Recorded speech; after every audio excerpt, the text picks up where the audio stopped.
Obrigado. Irmãos, você sabe que lá tem um angolano aí, né?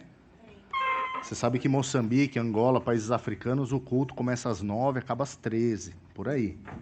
Então eu não tenho pressa. Já estou há 2 anos nesse exercício aí. Meus irmãos, quero compartilhar com os irmãos o texto de Lucas, capítulo 15. É uma sequência de parábolas que Jesus vai contar aos seus ouvintes. E um dos ministérios em Moçambique é discipulado com os seminaristas, né? Tem um grupo de discipulados no seminário. E quando me foi dado essa tarefa aí de estar junto com alguns alunos, eu pensei, o que fazer a respeito de discipulado com os alunos? E aí me deu a grande ideia, vamos estudar as parábolas. Jesus, por muitas vezes, ensinou através de parábolas aos seus discípulos, ou à multidão. Jesus deixa sempre claro no texto bíblico, você vai ver sempre assim no texto bíblico, o início do texto bíblico, Jesus ele faz uma diferença entre discípulo e entre multidão. Parece que discípulo tem nome, porque ele os escolheu pelo nome, mas multidão não tem nome, não tem rosto, é uma pessoa ali perdida no meio de outras. E o seu discurso ele sempre direciona ou a discípulos ou a multidão. Ou ele quer falar ao discípulo dele, ou ele lança para a multidão, na esperança de que dessa multidão saia alguém que queira se tornar discípulo dele. Essa é uma observação sobre o início do texto, né? Então, ok? É isso. Objetivo aí, Lucas capítulo 15, Jesus vai contar uma série de 3 parábolas.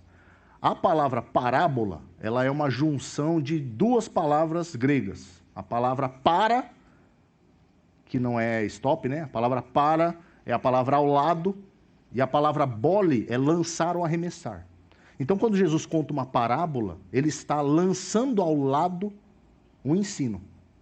Ele está parabolando, lançando ao lado. Jesus conta uma verdade, e para deixar claro essa verdade, ou para transmitir a verdade de uma maneira inédita, talvez, ele lança ao lado uma história, uma parábola. Então, parábola é uma história que Jesus lança ao lado para transmitir um ensino. E ele fez isso muitas vezes através de parábolas. Alguns autores dizem entre 40 a 42 parábolas, dependendo de uma ou outra que eles acham que é parábola ou não é parábola. Essa é uma informação sobre parábola. Outra informação, parábola não é alegoria. Alegoria é você construir uma história, e essa história você pega cada elemento dessa história e atribui um significado específico. Você constrói uma história, uma alegoria, e cada item dessa história tem um objetivo, tem um significado, tem uma mensagem. Parábola não é isso. Então o objetivo da parábola é transmitir uma mensagem central, um tema central que ele quer tratar. Os elementos dessa parábola podem ser identificáveis ou eles não têm nenhum tipo de interesse. É secundário, desnecessário, outros elementos da história, porque o objetivo da parábola é transmitir uma verdade. Então vamos juntos? Lucas capítulo 15, o objetivo é mostrar o Deus dos encontros. Lucas capítulo 15 mostra o Deus que vem se encontrar com os homens. Ele vai contar 3 parábolas, e por isso eu quero o desafio de contar as 3, porque se contar só uma, nós perdemos aí o sentido completo do texto.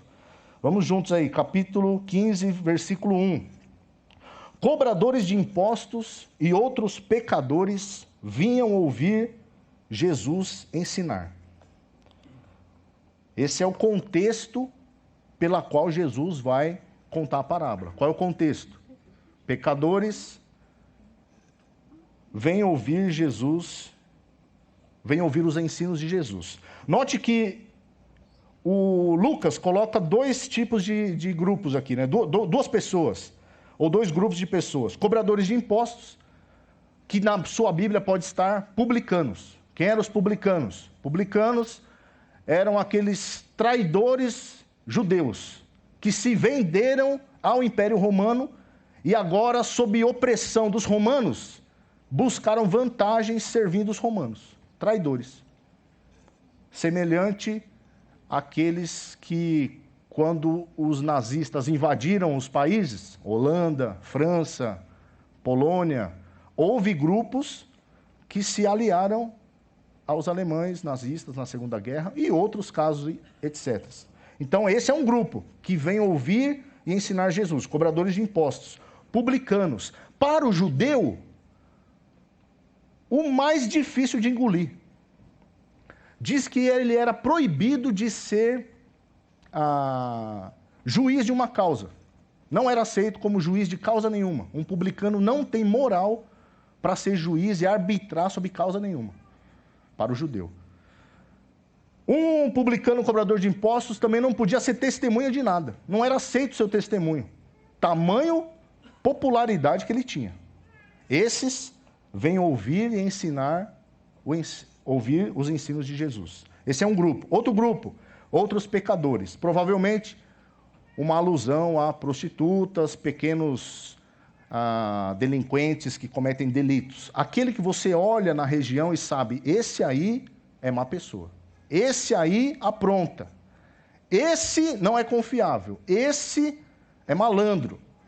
Quem são as pessoas que vêm ouvir a Jesus? Cobradores de impostos e pecadores. Então, o contexto começa nesse sentido. Jesus vem transmitir uma mensagem do Pai. Quem se interessa pela mensagem do Pai? Pecadores dos piores. Por isso, não há espaço na igreja para arrogância, prepotência, achar que nós somos tão bons, porque aqueles que vêm sentar aos pés de Jesus para ouvi-los são pecadores dos piores, e conscientes disso. Porque o cobrador de impostos sabe que ele rouba. Os outros pecadores, a prostituta, sabe que ela tem uma conduta imoral. É consciente o seu estado de pecaminosidade. É consciente o seu estado de reprovação. E essa consciência o leva aos pés de Jesus. São esses que Jesus vem encontrar. Versículo 2. Os fariseus e mestres da lei o criticavam. E esse é o outro grupo da história. Primeiro grupo, cobradores de impostos e pecadores. São esses dos piores que vêm ouvir a Jesus. O outro grupo, fariseus e mestres da lei, os religiosos, os doutorados em escritura, aquele que domina a lei, olha para esse livro e o conhece em seus detalhes. Olha para esse livro e diz, eu sei o que a lei diz. E olha para esse livro e diz, eu sei como cumprir essa lei. Eu sei, eu posso, eu faço. Esse é outro grupo. E eles se aproximam de Jesus não como os pecadores comuns. Não se aproxima para sentar nem para ouvir, se aproxima para criticar, murmurar, em outras traduções. Se aproxima de Jesus dizendo, ele se reúne com pecadores e até come com eles. Essa é a crítica. Jesus, o Filho de Deus, aquele que se diz que é o Messias, o Cristo, o ungido de Deus, veio para essa terra e não veio estar conosco, dizem os fariseus. Não veio estar com aqueles que dominam esse livro, que conhecem esse livro. Veio estar com pecadores. Um absurdo. Essa é a crítica. Um absurdo Jesus vir até pecadores. Esse é o absurdo do religioso, do fariseu, do mestre da lei. E essa crítica, e dentro do contexto dessa crítica, Jesus vai contar as parábolas, versículo 3. Esse é o contexto. Uma resposta é necessária a ser dada àqueles que criticam a Jesus. Por que Jesus senta com pecadores? Jesus vai responder contando 3 parábolas. Versículo 4. Se um homem tiver 100 ovelhas e uma delas se perder, o que acham que ele fará? Não deixará as outras 99 no pasto e buscará a perdida até encontrá-la? 5. E quando a encontrar, ele a carregará alegremente nos ombros e a levará para casa. Quando chegar, reunirá os amigos e vizinhos e dirá: alegrem-se comigo, pois encontrei minha ovelha perdida. Primeira parte da resposta. Um homem possuidor de 100 ovelhas, quando uma está perdida, ele abandona as 99 e vai ao encontro, vai buscar, resgatar essa ovelha perdida. Quando a encontra, pega nos braços, coloca nos ombros, volta para casa alegre. Qual é a resposta que Jesus está dando? Eu vim buscar pecadores. E caso você não seja um deles, e não se sente para ouvir o meu ensino, torna-se difícil o resgate. Porque eu vim buscar pecadores. Continue comigo aí no versículo 7. Desculpa, é para cá. Da mesma forma, e ele vai explicar agora a parábola, da mesma forma, há mais alegria no céu por causa do pecador perdido que se arrepende, do que por 99 justos que não precisam se arrepender. E aí Jesus lança a crítica para o religioso. Eu vim buscar pecadores, dos piores, conscientes disso. E por ser consciente que é pecador, senta-se para ouvir do meu ensino. Esse é como uma ovelha perdida, a quem eu fui resgatar. Deus veio ao encontro de pecadores. Se é o seu caso, se é o nosso caso, não há espaço para arrogância, prepotência, achar que somos bons o suficiente para merecermos o favor de Deus. Por isso cantamos graça. Foi imerecido. Sem que eu demonstrasse nada de bom, a graça me alcançou. Eu perdido, Deus me encontrou. E é isso que ele vai dizer. Ele vai usar a expressão pecador, perdido, arrependido. Essa é a característica dessa ovelha. Essa ovelha que foi encontrada pelo pastor é um pecador perdido, arrependido. Deus vem ao encontro de pecadores perdidos, arrependidos. O arrependimento é uma mensagem central dos profetas do Antigo Testamento. Os profetas do Antigo Testamento são levantados por Deus para transmitir uma mensagem: arrependam-se dos seus maus caminhos e voltem para Deus. João Batista, último profeta do Antigo Testamento, surge no Novo Testamento. Qual é a mensagem? Arrependam-se, pois o reino está próximo. Quando João Batista é preso, Jesus inicia a sua pregação. Qual é o tema? Arrependam-se, pois está próximo o reino de Deus. O arrependimento é um ingrediente essencial nesse pecador que vem aos pés de Jesus. Sem arrependimento, parece que não está completo esse ciclo. Essa é a mensagem da primeira parábola. Segunda parábola. É para frente, Roger. Eu falei que a minha esposa ela fica mandando um WhatsApp para mim enquanto ela vê minha pregação, mandando mensagens, né? Que já... Não, ainda não, mas capaz. Vamos lá. Segunda parábola. Jesus está dando uma resposta. Por que Jesus senta com pecadores? Versículo 8. Suponhamos que uma mulher tenha 10 moedas de prata e perca uma. Acaso não acenderá uma lâmpada, varrerá a casa inteira e procurará com cuidado até encontrá-la? Quando a encontrar, reunirá as amigas e vizinhas e dirá: alegrem-se comigo, pois encontrei a minha moeda perdida. As duas primeiras parábolas, o objetivo de Jesus é dizer: Deus vem ao encontro de pecadores. Jesus vem ao encontro de pecadores. E se não for pecadores conscientes, não vão se assentar ao meu lado. Corre o risco de ser um fariseu religioso e estar próximo de Jesus, o criticando pela sua conduta. Como se ele fosse o árbitro daquilo que Deus pode ou não pode fazer. Esse é o objetivo das duas parábolas. Um pastor que busca uma ovelha perdida. Quando encontra, alegria. Vai ter festa. Uma mulher que perdeu uma moeda de prata.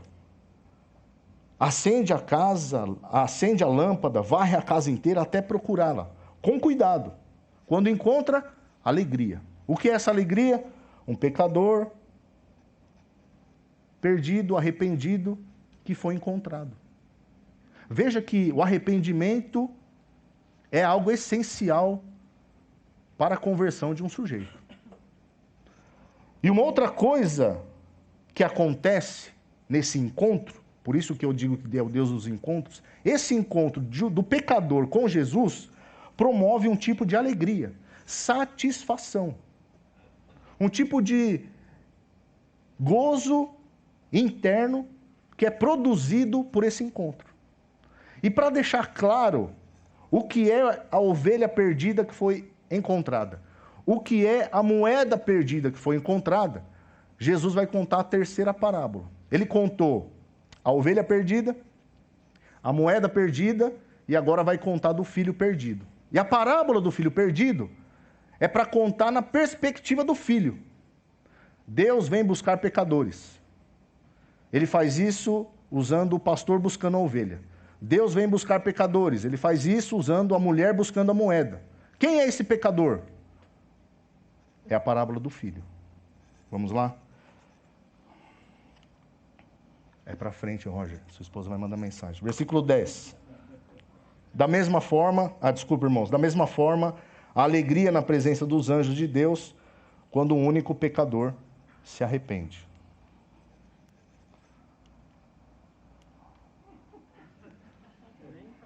Nem para frente, nem para trás. Talvez se alguém puder mudar para mim, ótimo. Agora a terceira parábola, que é o clímax da história. Agora Jesus vai ir de frente para o fariseu. Porque na parábola da ovelha, ele disse que 99 justos não precisam se arrepender. Essa é a crítica para o fariseu. Aquele que diz, eu não vou sentar com pecadores. Eu não sou tão mal assim como eles. Ou, eu sou bom o suficiente para não me sentar ao lado destes. Essa é a crítica. Versículo 11, terceira parábola. Jesus continuou. Um homem tinha 2 filhos. Note que existe uma progressão, né? Tem uma progressão aqui. De 100 ovelhas, 1 perdida. De 10 moedas, 1 perdida. De 2 filhos, quantos perdidos? 1, mas vamos chegar no final para responder. Um homem tinha 2 filhos, versículo 11. O filho mais jovem disse ao pai, quero a minha parte da herança. O filho mais jovem disse para o pai, eu estou insatisfeito com a minha vida. Minha vida não é boa o suficiente nessa casa. Os rumos que você dita para a minha casa e as regras para a minha casa não me satisfaz. Dá a parte da minha herança. Coisa que o filho não poderia dizer. Primeiro, porque o pai está vivo. É como se dissesse, morre logo, porque eu quero aproveitar os seus bens. A tua vida não está me trazendo benefícios. Melhor você morto, porque eu desfruto da herança. Essa é a afronta do filho. Me dá a parte da minha herança. E o filho nem poderia dizer isso, porque ele é o filho mais novo. Na tradição judaica é o filho mais velho que tem o dobro da herança. Quem é por direito recebedor da herança é o filho mais velho, não mais novo. Então o mais novo faz algo inimaginável. Confronta o pai dizendo, eu estou insatisfeito com essa vida. Aquilo que você diz que é bom, as regras dessa casa não me traz satisfação nenhuma. E a insatisfação é o que vai gerar no filho esse descontentamento e vai levar o filho a afrontar o pai e querer sair de casa.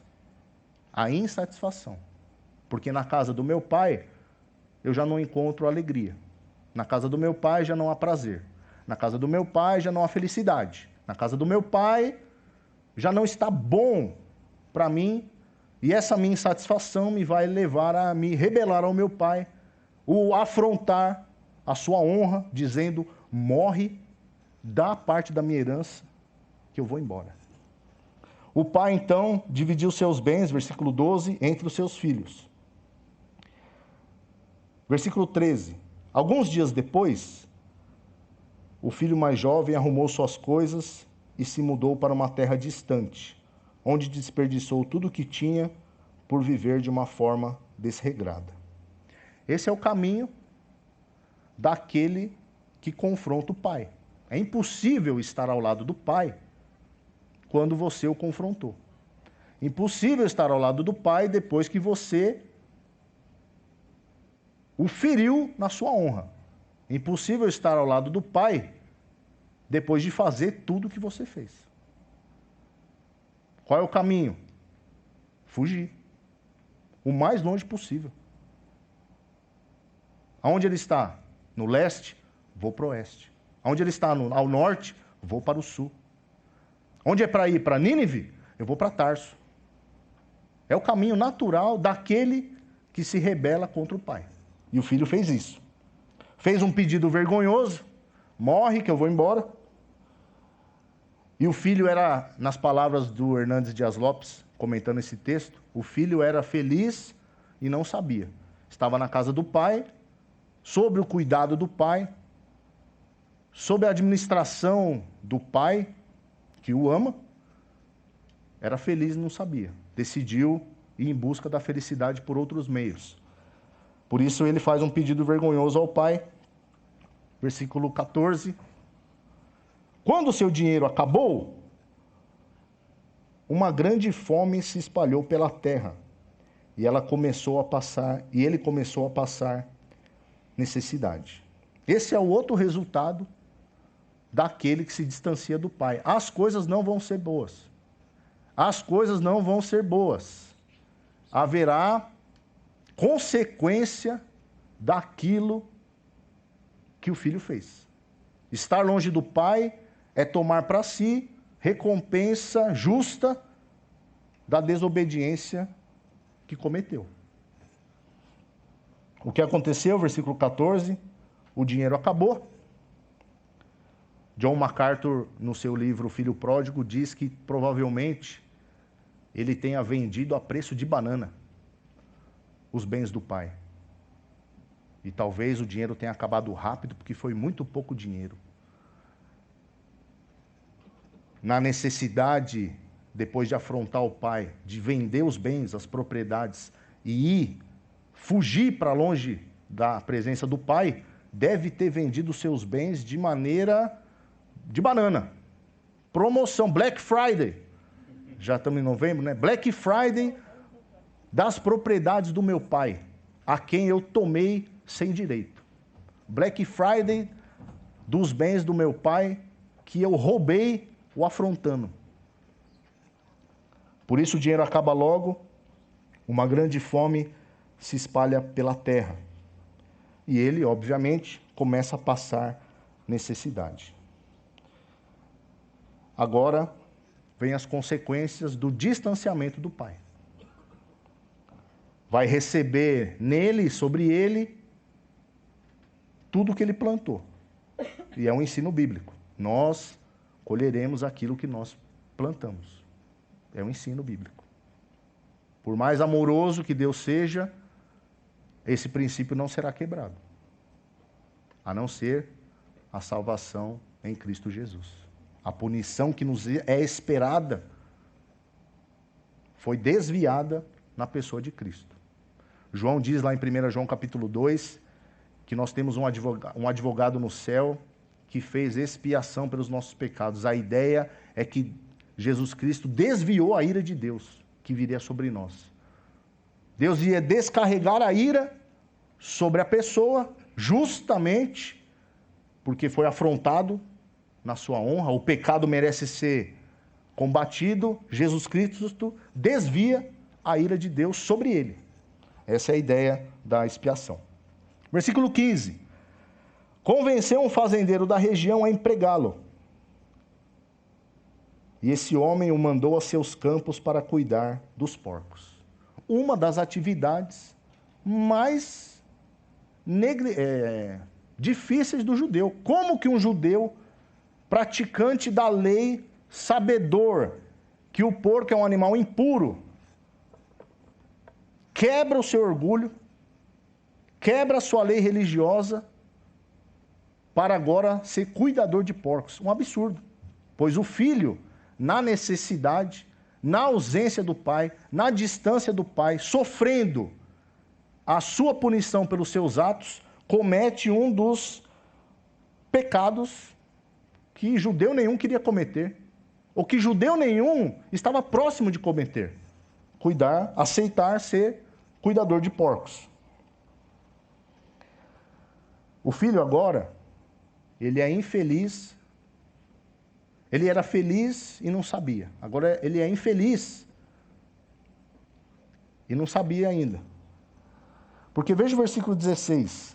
Embora ele quisesse saciar a fome com as vagens ou as alfarrobas, na sua tradução aí, dadas aos porcos, ninguém lhe dava coisa alguma. John MacArthur diz também que essas alfarrobas provavelmente eram um tipo de alimento que era indigerível para o ser humano. Ser humano algum teria estômago suficiente para mandar para dentro esse tipo de alimento. Mas a fome era tão grande, a necessidade era tão grande, que ele era até desejoso de comer aquilo que o seu organismo não ia lhe fazer bem. Agora sim, ele é infeliz e sabe disso.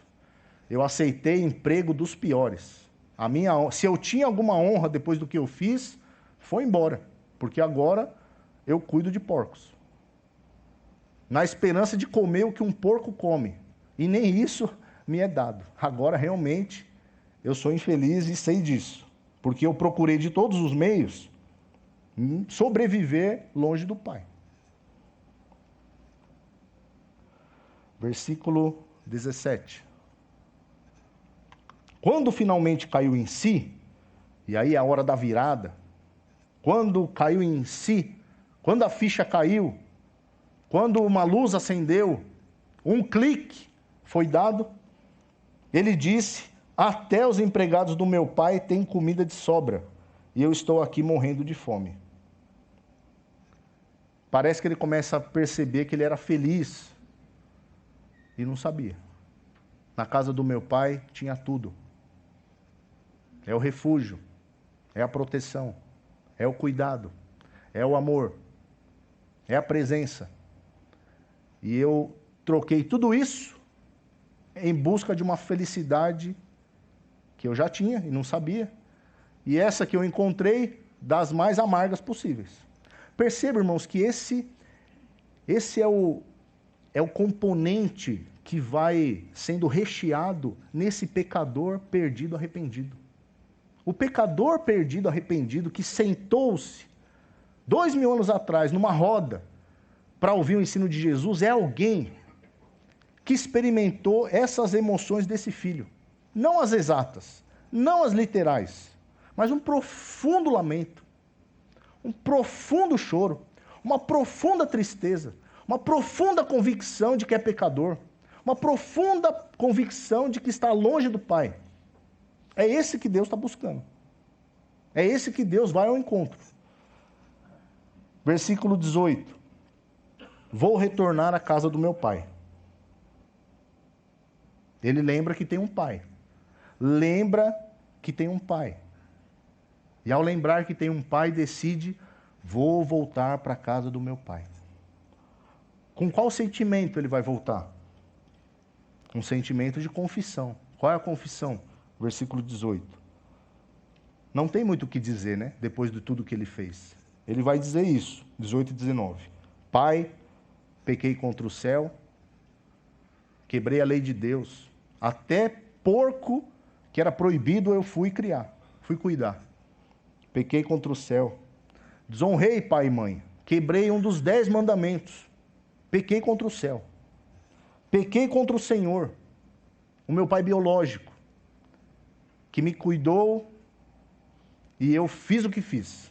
Pequei contra o céu, pequei contra o Senhor, não sou mais digno de ser chamado seu filho. Por favor, trate-me como seu empregado. Esse é o discurso de alguém que decide voltar para o pai. Não tem muito o que dizer. É uma convicção de que pecou contra o céu, a lei de Deus foi quebrada. Pequei contra o Senhor, não sou digno de ser chamado seu filho, me trate como um de seus empregados. A expectativa dele é muito baixa ao voltar para a casa do pai. Essa é a hora da virada, essa é a hora do retorno. Versículo 20. Então, voltou para a casa do seu pai. Quando ele ainda estava longe, quando ainda estava distante, seu pai o viu. Cheio de compaixão, correu para o filho, o abraçou e o beijou. Essa talvez é a descrição de alegria no céu da parábola da ovelha, de anjos em festa no céu, na presença de Deus, da ovelha, da moeda perdida. O que é essa alegria no céu? O pai está longe, o pai o vê, cheio de compaixão, corre para o filho, o abraça e o beija. Alegria porque houve reconciliação. Alegria porque houve remissão de pecados. Houve perdão. Houve nesse encontro sentimentos tratados. O pai vai ao encontro do filho e o encontra um pecador perdido, arrependido, profundamente consciente do que fez, profundamente consciente da gravidade, profundamente consciente de como ele vai chegar agora na cara do pai. Não tem pó de arroz no rosto que dê conta de tirar da face do filho a vergonha. E o filho vai fazer a confissão, versículo 21. Pai, pequei contra o céu, pequei contra o Senhor, não sou mais digno de ser chamado seu filho. Ao ouvir a confissão do filho, desculpa. 22. O pai, no entanto, disse aos servos: depressa, tragam a melhor roupa da casa, vistam nele, coloquem-lhe um anel no dedo e sandálias nos pés. Matem um novilho gordo, faremos um banquete e celebraremos. A expectativa do filho ao voltar para o pai era muito baixa. Talvez ser um empregado para que eu esteja próximo do pai, de onde eu era feliz e não sabia. Talvez um empregado dos piores ali, fazendo um serviço até desonroso para estar de volta à casa do pai. Essa é a expectativa do filho que volta após fazer a confissão. Mas o pai faz algo extraordinário. Irmãos, Deuteronômio 21, para o judeu, Deuteronômio capítulo 21, diz que um filho rebelde poderia ser levado para fora da casa e ser apedrejado até a morte por rebeldia. O pai podia fazer isso. O meu filho se tornou rebelde, obstinado, insiste em me desonrar. A lei em Deuteronômio autorizava o filho ser apedrejado. Mas o que o pai faz? Corre até ele, abraça, beija, roupas novas, em outras traduções, roupas brancas, sandália nos pés, anel do dedo, churrasco. Algo inesperado aconteceu nesse encontro. O filho esperando das piores consequências e recebendo das melhores ofertas que o pai tinha. Esse é o sentimento de alguém que está sentado ouvindo o ensino de Jesus. Um pecador perdido, arrependido. E se não houver esse sentimento no retorno, é difícil experimentar a alegria do encontro. Houve uma insatisfação lá atrás e o filho decide voltar. E a profundidade daquilo que ele cometeu e a proporção do que Deus oferece em relação a essa rebeldia, é o que vai trazer satisfação. Meu Deus, Deus me recebeu como filho amado, eu ainda sendo pecador. Anos e anos vivendo uma vida longe dele, cometendo e quebrando a sua lei inúmeras vezes. Quando dei o clique, eu voltei para ele. E ao voltar, roupas brancas, roupas novas, sandálias nos pés, anel no dedo, churrasco, beijo, abraço, olhar de compaixão, ele vindo ao meu encontro. Esse é o retrato dessa conversão. É o retrato de alguém que encontrou Deus, ou de alguém em que Deus foi ao seu encontro. A pergunta seria, foi assim conosco? É esse o seu testemunho? Essa é a sua história de conversão? É isso que você vibra quando você canta? Eu era um pecador, perdido, arrependido. Deus veio ao meu encontro. E esse encontro produziu em mim sentimentos daqueles incontroláveis. Mas não acaba aí. Versículo 24. Tem um outro filho. Por isso que eu perguntei, né? Tem uma progressão. 100 ovelhas, uma perdida. 10 moedas, uma perdida. 2 filhos, quantos perdidos? Os 2. Veja aí. Versículo 24. Pois esse meu filho estava morto, voltou à vida, estava perdido e foi achado, começaram a festejar. Começou o churrasco, tocou a música. 20.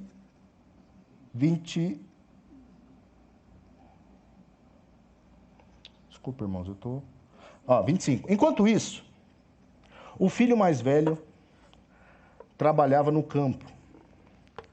Na volta para casa, ouviu música e dança e perguntou a um dos servos o que estava acontecendo. O servo respondeu: seu irmão voltou e seu pai matou o novilho gordo, pois ele voltou são e salvo.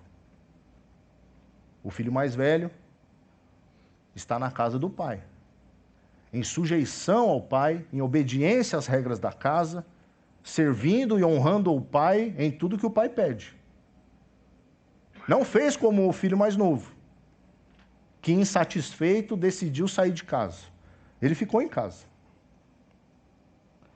28.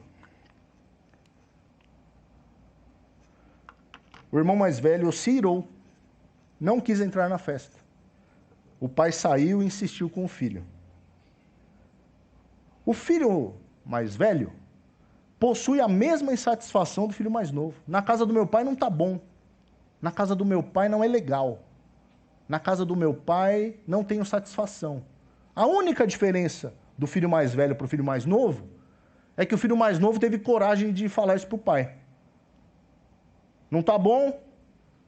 Deixa eu viver minha vida, que eu vou em busca da minha felicidade. E o filho mais velho não falou. Até agora, né? Versículo 29. Ele respondeu: todos esses anos tenho trabalhado como um escravo para o Senhor. Essa é a perspectiva do filho mais velho. Eu estou na casa do pai, não é por amor. Eu estou na casa do pai, não é por satisfação. Eu estou na casa do pai porque eu sou escravo. Eu tenho que obedecer. Sabe a religião do tem que?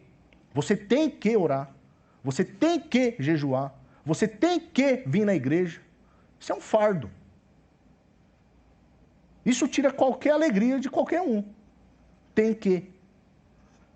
Porque eu sou um escravo para o Senhor. Nunca me recusei a obedecer às suas ordens. Eu sou impecável no cumprimento da lei. Na casa do meu pai, eu sou impecável no cumprimento da lei. No entanto, não tenho satisfação nenhuma. Estou na casa do pai, cumpro a sua lei, cumpro as suas regras, mas em mim não há satisfação nenhuma. E o Senhor nunca me deu nem mesmo um cabrito para eu festejar com meus amigos. Ele está dizendo: o Senhor é injusto. O Senhor é injusto, ele está dizendo. Não é possível que depois de tudo que o seu filho mais novo fez, e a lei ainda dava autonomia e autoridade, jurisprudência para você ir de encontro ao filho mais novo e o corrigi-lo mortalmente, severamente, o Senhor não fez. O Senhor é injusto. Essa é a acusação do filho mais velho. Está na casa do pai, mas as regras do pai não são as regras dele. Está na casa do pai, mas não tem satisfação nenhuma com o pai.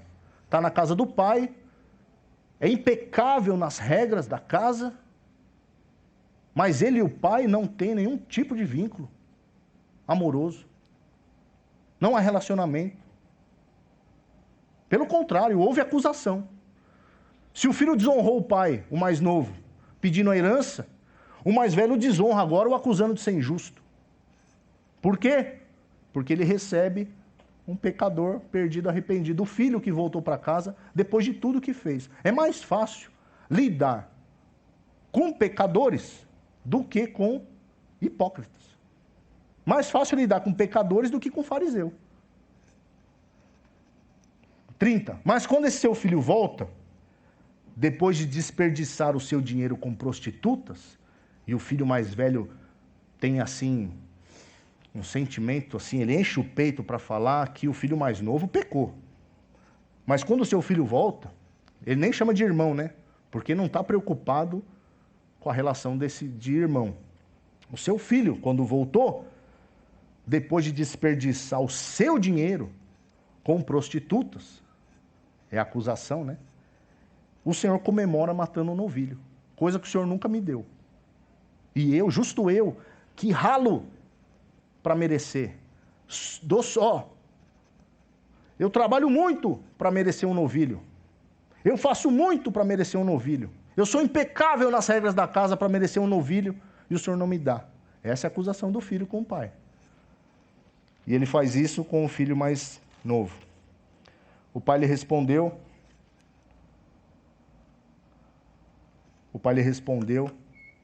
meu filho. A expressão meu filho é a única que tem no texto aqui. A palavra filho tem várias vezes no texto. Essa aqui é uma particularidade. É um acréscimo a filho. Meu filho. Meu filho. Como se o pai ainda quisesse transmitir, ao sair ao encontro para ir falar com o filho mais velho, o pai ainda vai na esperança de reconquistar o filho.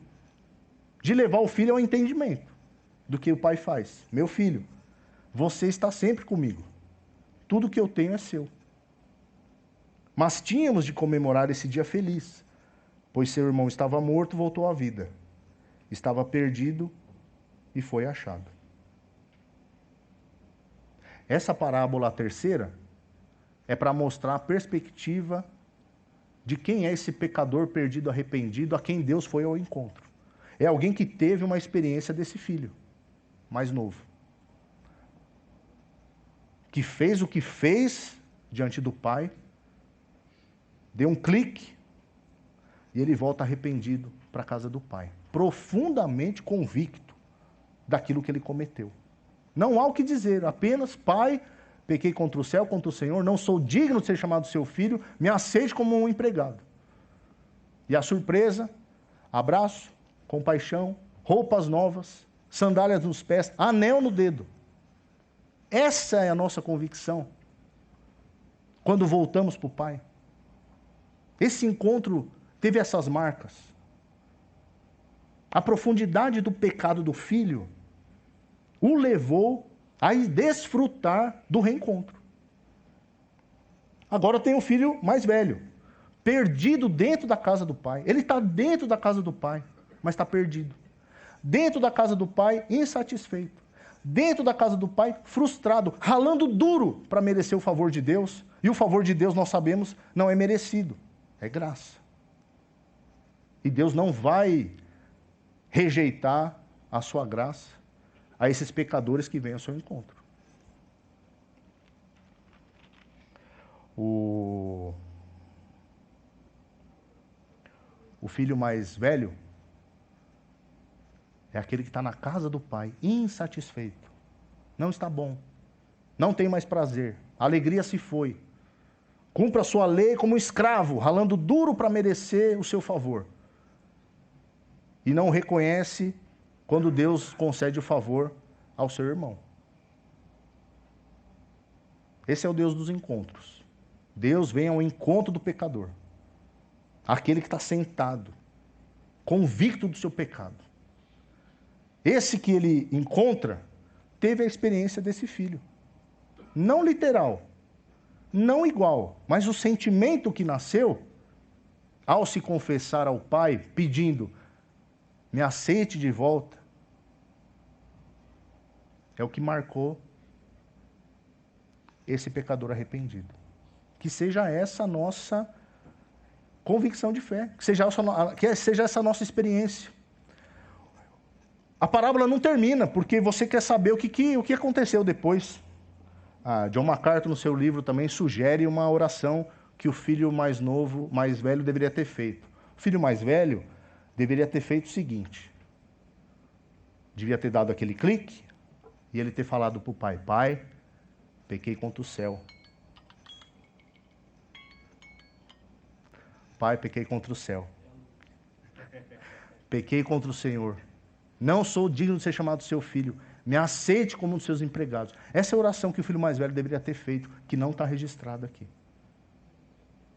Agora tem um outro filho na parábola. Tem um outro filho. O Filho de Deus, que contou a parábola, Jesus.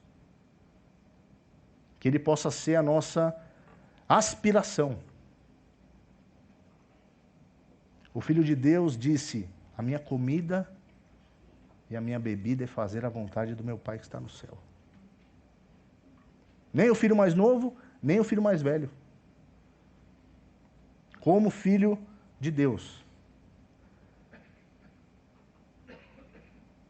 que se entregou e foi obediente até a morte de cruz, em amor ao seu Pai, em amor ao plano de amor do Pai. Totalmente fiel ao Pai. Esse é o terceiro filho.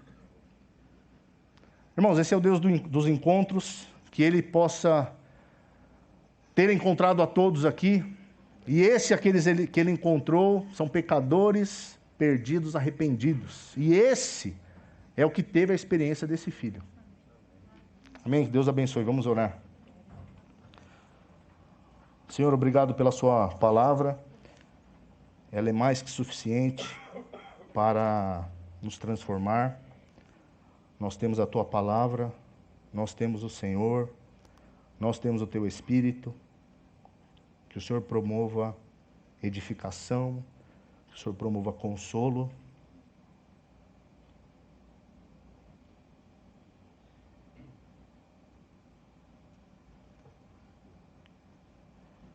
Que o Senhor promova convicção de pecado.